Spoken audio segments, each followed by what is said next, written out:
All right, welcome back. Nice to have you with us. You're watching Cape Rugby TV on Cape Town TV, DSTV channel 263 every Wednesday, 9 p.m. to 10 p.m. and of course on a Saturday from 9 a.m. through to 10 a.m. Morgan, you of course know some of the history of Cape Rugby TV. You've been with us since day one. 15 years now. Is that 15 years, James? 15 years, yeah. 15 years of bringing in club rugby, and it's only getting better. It's only getting better, James. Yes, it really is, you know, and I think that the amazing thing about it is how the conversation has stayed with people who are really passionate about club rugby. 15 years, in fact, even before that, you and Paul Delport and Conrad Jankies used to come to Good Hope FM and sit there. Yeah, I know you've now taken that hot seat at Good Hope FM. I've got to take this opportunity and ask you, how's things going? Are you mixing up the desks with the James, there's a lot of buttons. There's a lot of buttons to press, let me tell you. So pressing buttons and talking is not necessarily my strength, but we're getting there. Well, I've got no doubt that you've got the likes of Ready D there to back you up. And all right, folks, let's take a look at some of the other results that came in this weekend. Of course, in the City League, Morning Star went down to Manenberg Rangers. Elsie's Review with a win over Silver Tree 38-27. A win for Maisi Pumelelo over Young Ideas, and then Blue Jets with a win over Blakes 48-30. In the Southern League, a win for Peninsula, Watsonia with a big win over Young Wesley's, and then Northerns with a win over Titans, while Rocklands scored that 31-13 win over Young Stars. In the Northern League, Stellenbosch Coronations took the win over Gordons Bay Pioneers. Wraithby with a 3-point win over Silurians, big game. Whistling Wheels 28-19 over Excelsior, and then Blue Stars with a win over Vintmill United. While in the Metro League, the results that we've got that have come in there is Fora with that win over Cloutiesville, 36 points to 12. All right, guys, one of the things that we have not spoken about now is the...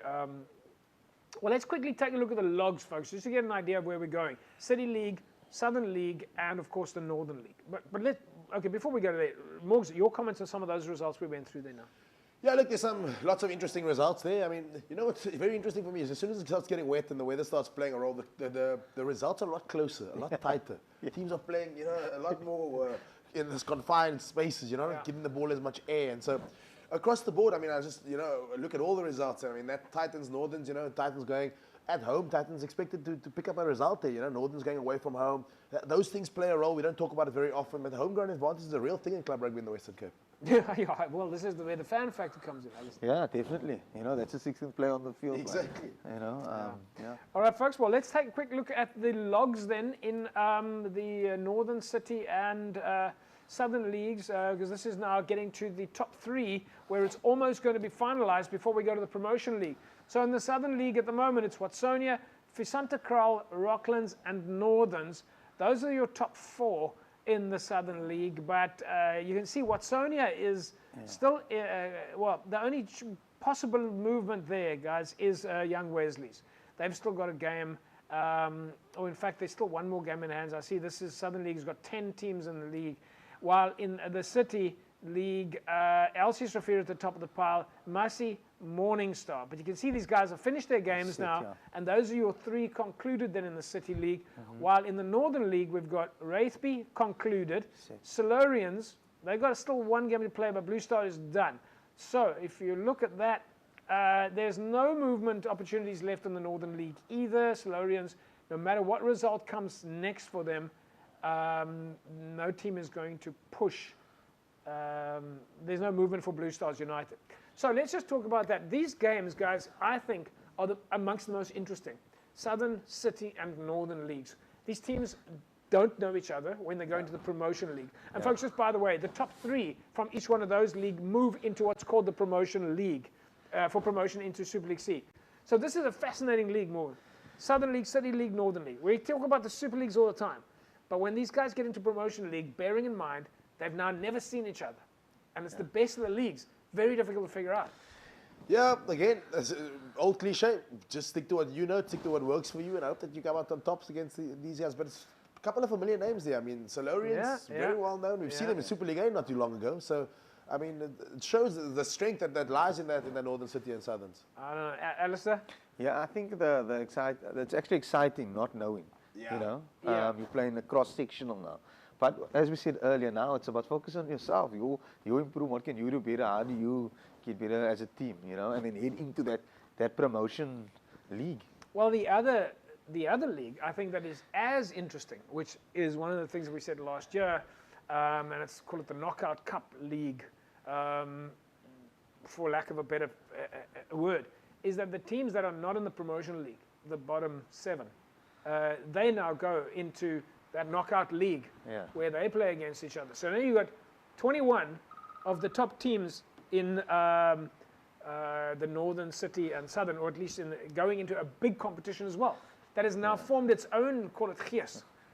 Yeah. And they're playing for something as well. At the end of the day, you're playing for something, whether it's a small trophy, big trophy. You know, there's always something to play for at the end of the day. The Knockout Cup. All right, folks, well, let's take a look here. Playing for something, Van der Stel and Marties.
All right, there we go, folks. 41-34 win. Van der Stel over Marties. Guys, if I don't pause here for a second, I would be neglecting my duties as a presenter. Game one day at a time, building, whatever you want to call it. Van der Stel has really come through the ranks. And playing against a team like this now, Marties, which is historically legendary team, we're now in a space that we're seeing a derby. Van der Stel, Marties, which back in the day I think used to be a derby. But this is a big game. And for Van der Stel to come out there, we've got to really give them a lot of credit. Yeah, look, Van der Stel... You don't have to if you don't want to. But, you I think Van der Stel over the past 3 years has done really well to get where they are. You know, and you can see that momentum carrying through. I mean, I think they're mid-table at the moment. But to win Marties at home, even though it's a derby, you know, it's a statement for Van der Stel. Well, I'm absolutely convinced that there's no coach out there that's not saying they wish they had more time with their teams to fix those little margins, if that's what it comes down to.